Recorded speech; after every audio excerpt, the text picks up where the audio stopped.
Welcome back, everyone. Welcome to DerekJ Speaks, and today we are talking about WWE Money in the Bank 2021 live from the Dickies Arena in Fort Worth, Texas. Feels so good to say that out loud, and it feels good to have a WWE pay-per-view back in front of live fans. It's great. I know we had WrestleMania in front of a live audience earlier this year, and that was great, but now we are officially back on the road in front of live crowds, in front of actual people, and it feels so good to be back. And I'm sure it's a thrill for the wrestlers. I'm sure it's a thrill for the fans. Not only just being there, but for us watching and seeing that aesthetic on TV, because wrestling deserves to have fans, and we were reminded of that very same fact here tonight, because WWE went out there and put on a very good show for this crowd, for the fans. I would say top to bottom, this was an extremely strong show. A strong effort from everyone involved. You have 2 ladder matches, so you got 16 people going out there killing themselves in these crazy matches. One, of course, was better than the other, significantly better than the other. I would give the nod to the men's Money in the Bank ladder match, going down as one of the best Money in the Bank ladder matches we've had in history, while the women's, I would say, fits a little more in the category of one of the weakest we've had in history. We had a very entertaining WWE Championship match in that it was a complete and total massacre, which was pretty good to see, because that's exactly what it should have been. A Raw Women's Championship that was very fascinating to watch, just in terms of how the crowd reacted to it. That was very interesting to see the growth and the interest from the crowd slowly increase. And of course, a main event that was a very good match, but an even better post-match with a huge return, setting up a big main event for SummerSlam. We will get into all of that, but first I must remind all of you, if you like what you hear, please hit that subscribe button. Follow me here at DerekJ Speaks. Follow me on Twitter at DerekJ407. And if you want to participate and you want to comment on anything, on my thoughts, want to share your thoughts on the show and what you expect from WWE going forward, heading into SummerSlam, back on the road in front of fans, leave a comment down in the comment section below and let me know what you think. So with that out of the way, let's get into the main show. Well, not the main show yet. Let's get into the pre-show first. We have the SmackDown Tag Team Championships on the line. The Tag Team Champions, Rey Mysterio and his son Dominic, defending against the Usos. Very good match, as you would expect from these guys to be. It was a very good match that saw a very shocking outcome, with the Usos winning their 7th tag team title. It's only shocking because Jimmy Uso just recently got arrested for another DUI a few weeks ago, and WWE has not only taken the stance of not commenting on it, but they go and give him a championship 2 weeks later. Do I think that sends the best message? Not really, but I'm not a Jimmy Uso hater. I don't hate the guy. I only have his best interest at heart, and I just want him to get better. And I believe keeping him on TV and even going as far as to put a championship on him, while it fits the narrative and the story that they're telling, I don't think that was the best move to make. That's not a move I would have made, but I'm not the one running the company. So they can make whatever decision they want to. Good match. Usos are your new champions. It is what it is. On to the actual show. We kick things off with the women's Money in the Bank ladder match. We had from Raw, Alexa Bliss, Naomi, Asuka, and Nikki Ash. Of course, the almost superhero, formerly known as Nikki Cross. And from SmackDown, I guess technically, Liv Morgan, Zelina Vega, and the women's tag team champions, Natalya and Tamina. Not the most impressive lineup of women, but you had some pretty talented women in there. And In a Money in the Bank ladder match, it's very hard to have a bad match, and I wouldn't say this was a bad match, but it was one of the weaker Money in the Bank ladder matches we've had. Not a whole lot of overly exciting spots or sequences found in this match. It kind of got a little sloppy with some of the movements and some of the spots that they were doing. So, and the fans just didn't seem overly enthusiastic about a lot of things that were going on. They had their favorites. They really liked Liv Morgan. They cheered for her in certain spots. Naomi got a lot of love. Naomi gets a lot of love for the most part, wherever she goes. Alexa Bliss was probably one of the most over women in the entire match. Her whole gimmick and antics are apparently pretty popular with the crowd. And one of the biggest names in this match who were very over with the crowd was Nikki Ash. I'm not really a fan of her character. I don't really dig the whole superhero thing that she's been doing these past few weeks, but apparently someone likes it enough for her to win this match. One of the biggest spots of this match was Alexa Bliss getting buried under a bunch of ladders by the other women, and the fans completely booing this action here because they were really into Alexa Bliss, and that was kind of her swan song from the match. She didn't come back. She didn't play a factor into the finish at all.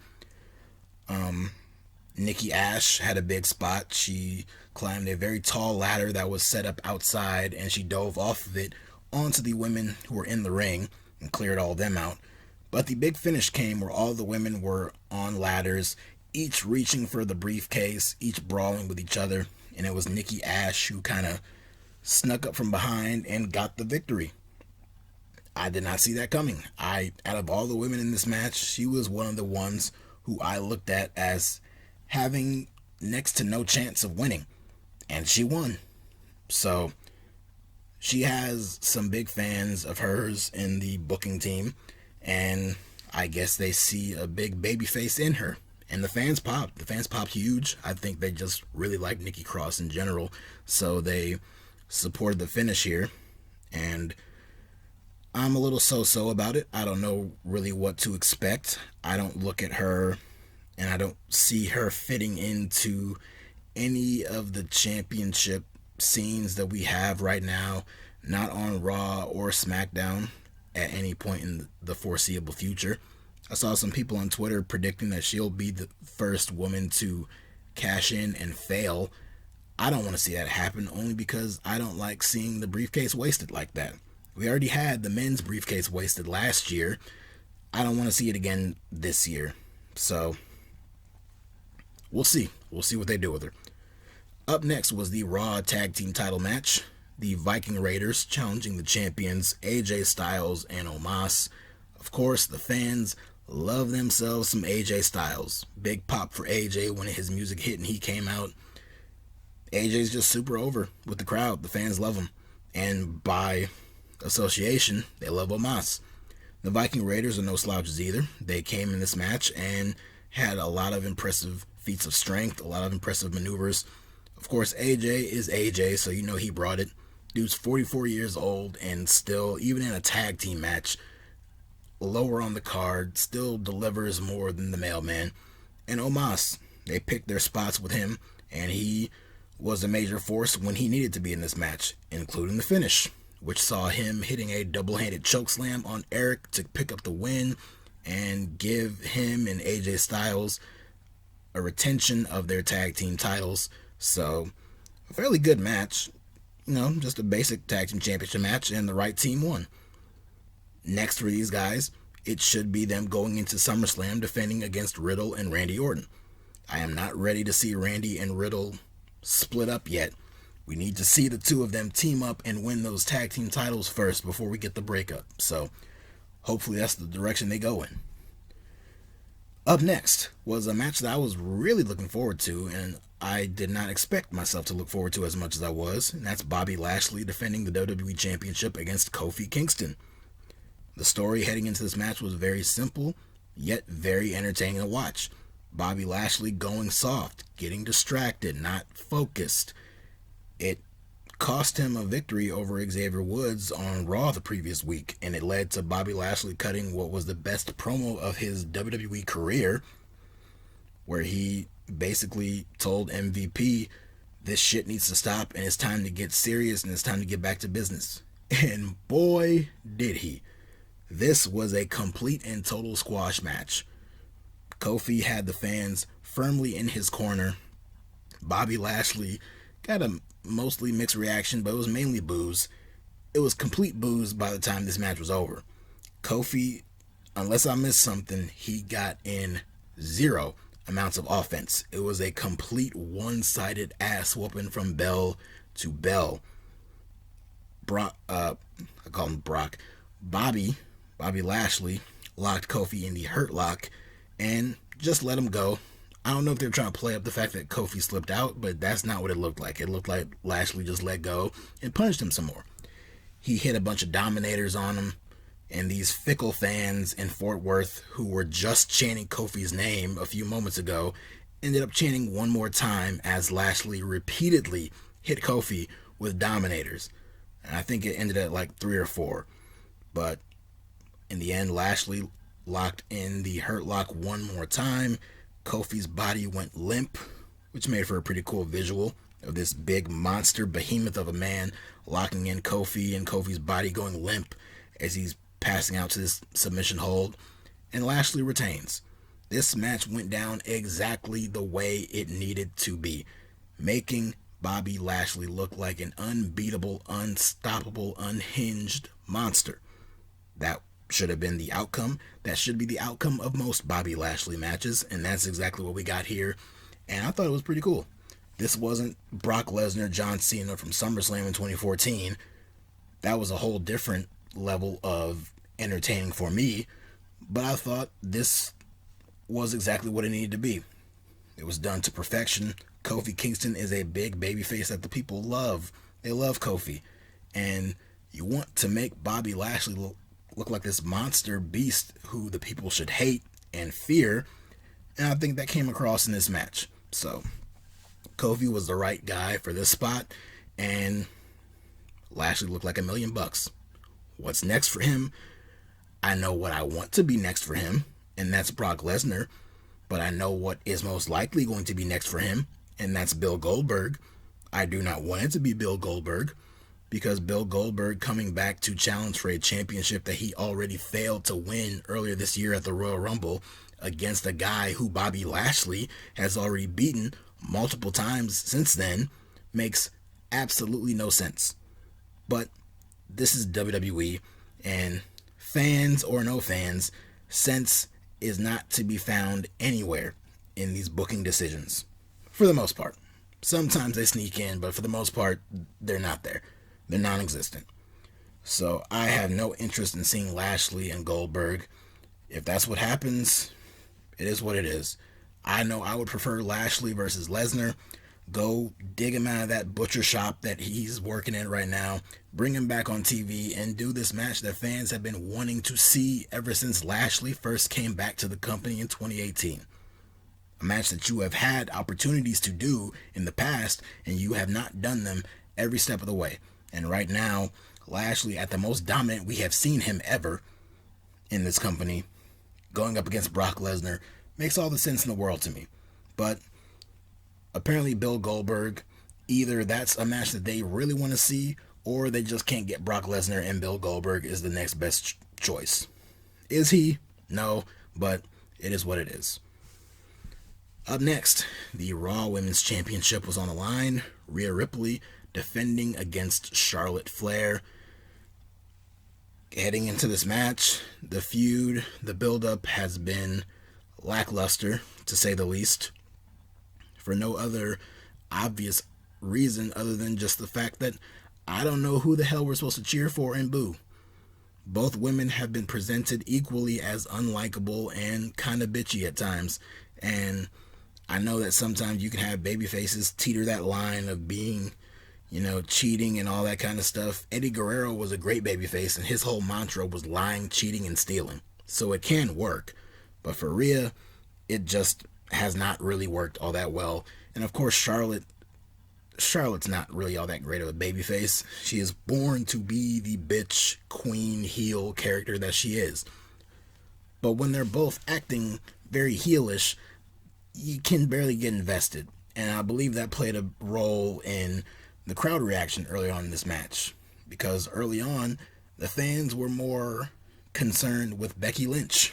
There were loud, "Let's go Becky" chants, which clearly pissed off Charlotte to where she flipped off the crowd, which was hilarious.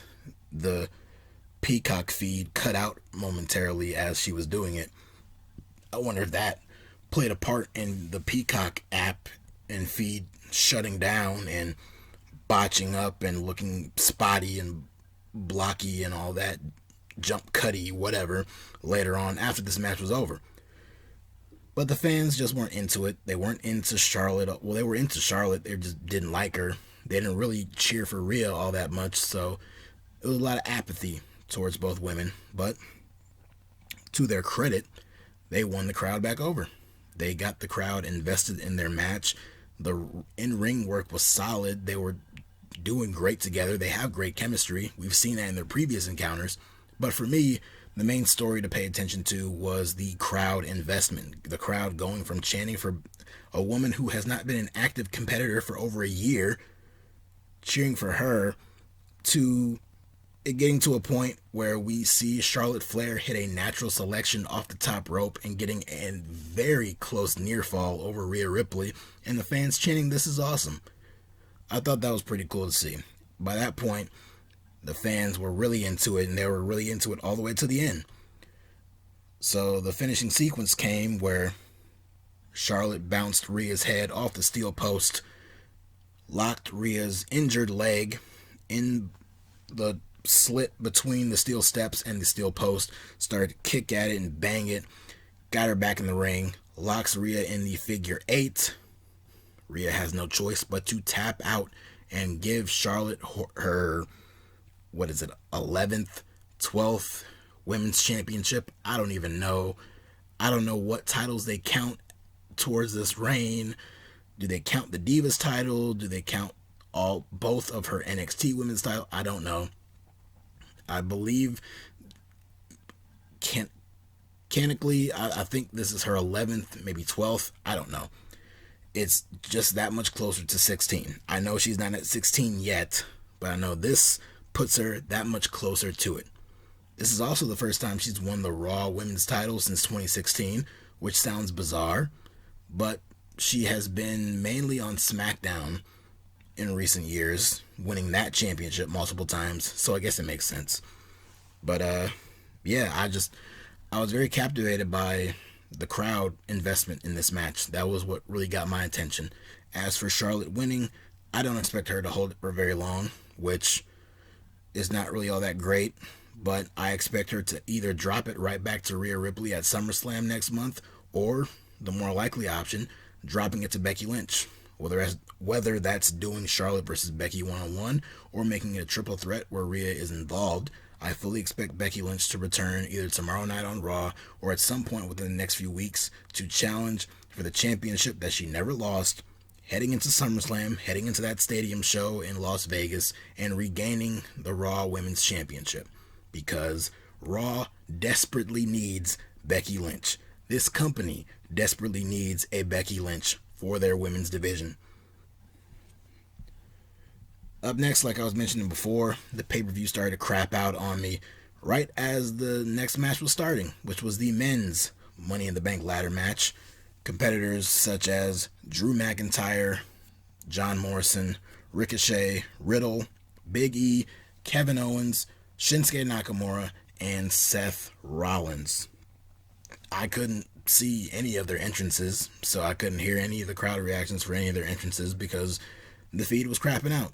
And it took Peacock forever to say anything. It took WWE forever to make any mention of what was going on. Eventually, they started to fix it, and then all you had to do was exit out of the app, reopen it, refresh, all that garbage, and it restarted. I get it, technical difficulties happen, but considering the fact that this is Peacock, where they the whole migration from the WWE Network over to Peacock for us in the United States has been very frustrating, has been very challenging, and has been very awful in many cases. So to see something like this happen, it was not really shocking, but it was also very awful. What was not awful was this match, because by the time the feed got back to working, we really got into this match, and this will go down as one of my personal favorite Money in the Bank ladder matches we've ever gotten. This was a very great match from start to finish. A lot of great, exciting spots all throughout it. We had John Morrison and Seth Rollins forming some kind of unholy alliance, taking out everyone until that got broken up after Rollins bashed Morrison in the face with a ladder. We had Drew McIntyre running wild over everyone, hitting Claymore kicks and taking everyone down, having the ring to himself, hearing the very visceral mixed reaction for him.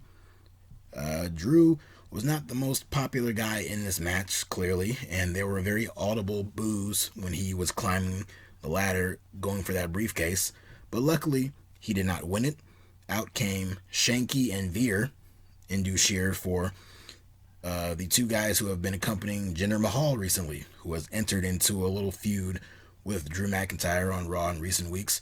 Jinder Mahal came out, screwed over Drew McIntyre, beat him down. All three guys beat down Drew, and they literally dragged him out of the arena. And for Drew's sake, as he remains a babyface, that was the best possible thing you could have done for him in this match. To beat him down and to drag him out of the ring and away from this match to ensure that he will not come back. Now, of course, there was always a possibility that he might, but I think by doing that, that canceled out any possibility of him coming back, which was the best possible outcome for him. And it gave other people a chance to shine, including Ricochet, who had the best sequence in the entire match. Riddle is in the ring trying to ascend the ladder. Meanwhile, Ricochet just scales the top rope and leapfrogs off the top rope onto the ladder.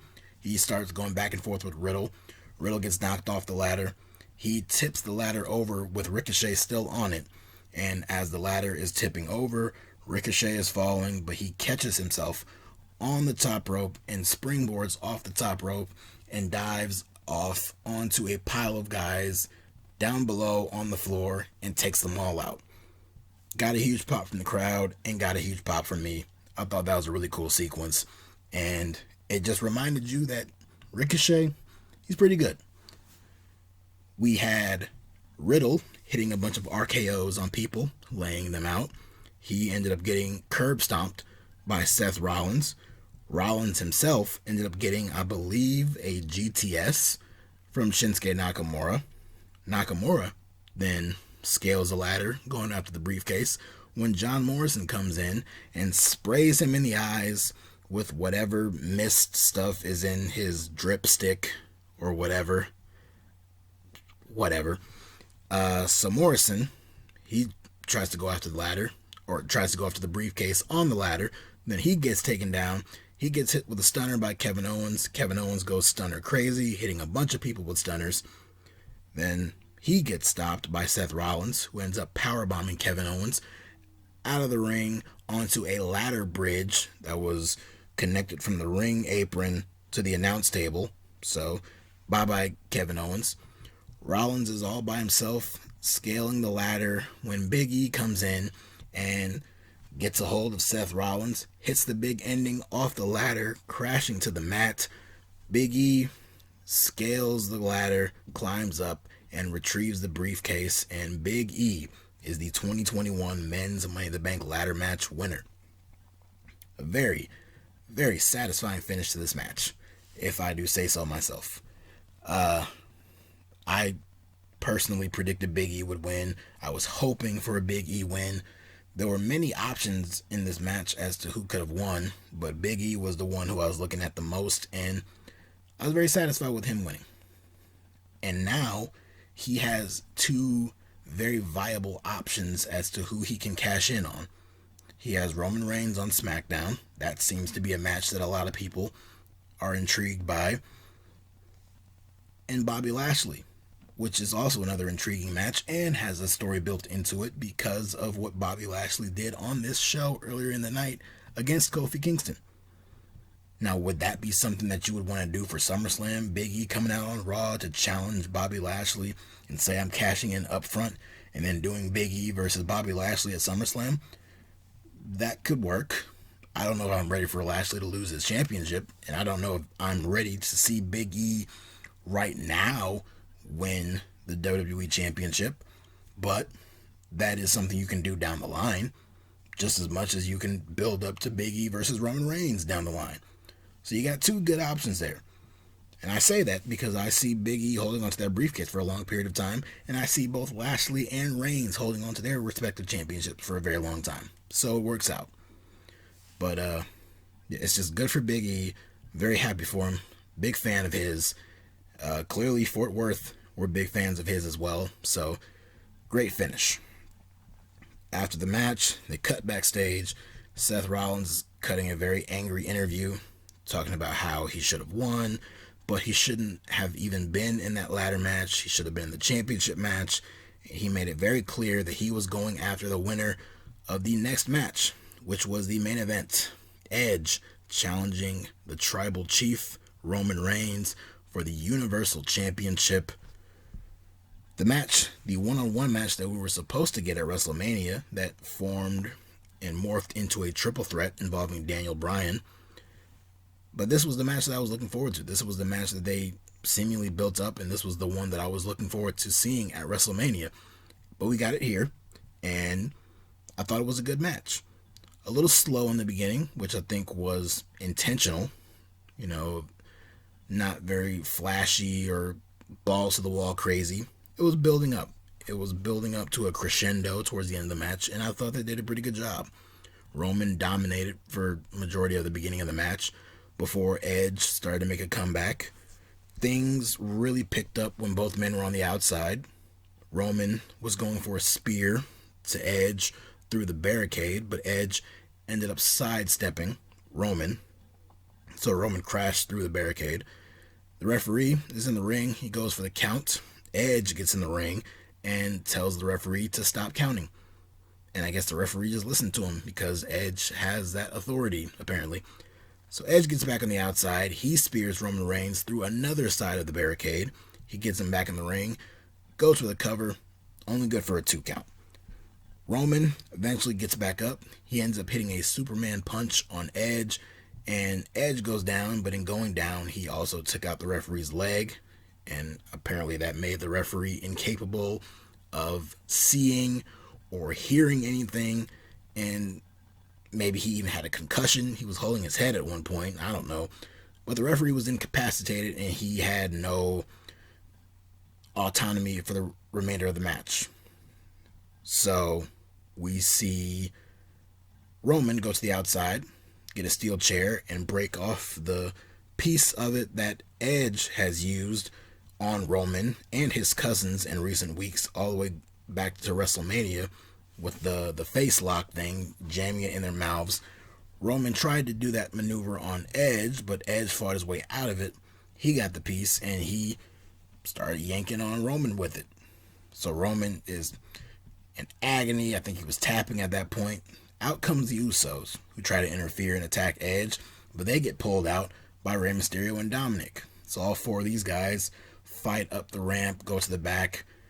Edge is still locking this in on Roman when out of the crowd, to the surprise of absolutely no one, I'm sure, comes Seth Rollins, who kicks Edge in the back of the head and the back of the neck. So Edge is down. Rollins leaves, and Roman gears up for a spear. Roman goes for the spear, but Edge hits him with a spear instead. So Edge hits the spear, goes for the cover. A new referee comes in, and Roman kicks out. So I thought that was a clever little finish there, a clever near fall. But when Edge got back up, going for a second spear, Seth Rollins comes back out. He gets on the ring apron Edge boots him off, but he took his eye off the ball just for a split second, and in that split second, he turns around, gets hit with a spear by Roman Reigns, and 1, 2, 3, Roman Reigns is still the Universal Champion. Really great match. The interference included. Was it necessary? Probably not, but it was expected. We all knew Seth Rollins was going to screw over Edge. At least a lot of people figured that, because that was the whole way this match was set up in the first place. So that made sense. After the match, Rollins puts the boots to Edge again. We get a brief stare down between Rollins and Roman before Edge interrupts that. He and Rollins fight through the crowd, fight to the back. Roman is left in the ring by himself to gloat and celebrate. He tells Paul Heyman to get him a mic. He gets on the mic, tells the fans to acknowledge him. And at that point, we hear the trumpets. And out to a thunderous reaction from the crowd, easily the biggest pop of the entire night, out comes the returning John Cena. He comes out, got a new t-shirt, he's rocking the jorts, has a new haircut, looking like his character in the recent Fast and Furious movie. He gets in the ring, he comes face to face with Roman Reigns, does the whole "you can't see me" thing. He's soaking in the reaction from the crowd. The crowd's going crazy for him. I have not heard John Cena get a complete babyface cheered reaction like this since he made his surprise return at the Royal Rumble in 2008 in Madison Square Garden, where they popped for him, and then once he got in the ring, they ended up booing him. I didn't hear any boos for Cena on this night, so this was really cool to see. I expected Cena to come back on SmackDown this week, but seeing as how they decided to end the match the way they did here, it was very clear that they were setting up some big angle for this to end this show, and that was John Cena coming out. So I thought that was really cool. And clearly this sets up two big main event matches for SummerSlam now, with Edge versus Seth Rollins. That's a match that a lot of people are excited to see. It's a match I'm excited to see. There's a history for it going all the way back to 2014. So hopefully they can play off of that and build some new animosity around that.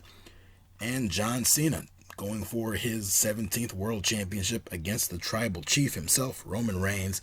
This is the biggest possible match you can build up for this show in Las Vegas, outside of Roman Reigns versus The Rock, which I assume they're only holding off on that because that's going to be the main event of WrestleMania next year. So outside of that, John Cena is the next best option. Now, what is the difference between John Cena challenging Roman Reigns and Bill Goldberg challenging Bobby Lashley? Well, Cena didn't return earlier this year to challenge for a championship and lose, and then come back and challenge for that exact same championship. Cena has not challenged for a world championship since 2017.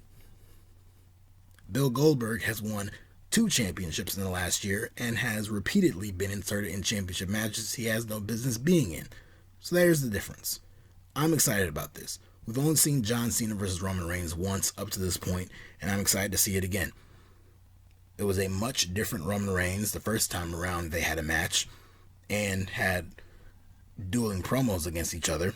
So I'm excited to see what they do in terms of the promo work leading up to SummerSlam. But the match, I'm very much so looking forward to it. It's a big match for Roman Reigns to be in. I have missed seeing John Cena, and now that they're back in front of fans, it makes sense to do this big match. So very excited for what's to come in terms of these 2 matches, plus some others that they can build up.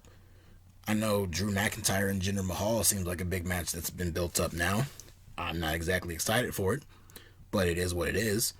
Charlotte and Becky Lynch, or Charlotte and Rhea 3 or 4, or Charlotte, Rhea, and Becky seems like a logical next step. We didn't see any representation from Bianca Belair on this show, but I think all signs point to Bianca Belair, Sasha Banks 2 for SummerSlam, which could be exciting. So it's making for a pretty cool time now. Now, is that going to reflect on TV in these coming weeks? Are we going to get an improvement in the overall quality of the show? I hope so. I would love to. because as excited as I am for these matches heading into SummerSlam, I hope that the build-up and stories that are playing out on television can match that excitement. So, not thinking about that, just thinking about this in an isolated bubble. I'm just happy to see WWE back in front of fans full time, back on the road, hearing that genuine crowd reaction for the most part. I'm sure they'll try to sneak in those piped can cheers here and there, but for the most part, it's the authentic, genuine crowd reaction. So I'm looking forward to seeing how all this plays out. I'm looking forward to a lot of the big matches that they have seemingly set up for SummerSlam, and it's going to be at least a little more enjoyable to watch the shows week to week now that they're away from the empty PC, they're away from the Thunderdome, and they are back in front of actual fans. So that's about it for me. My voice is shot here. A good show, and I'm looking forward to the next one. If you like what you hear, if you like what you heard today, please subscribe, please comment below your thoughts on the show. What did you think about SummerSlam, and what did you think about Money in the Bank, and what do you think about how things are being set up for SummerSlam? If you want any more on my thoughts, follow me on Twitter at DerekJ407, and come back here next month. We're talking about SummerSlam, and stick around. I might have a few surprises in between then, and you never know when I'll come out with a review of anything wrestling related, movie related, anything. So thank you for listening, thank you for joining me, and I will see you guys next time.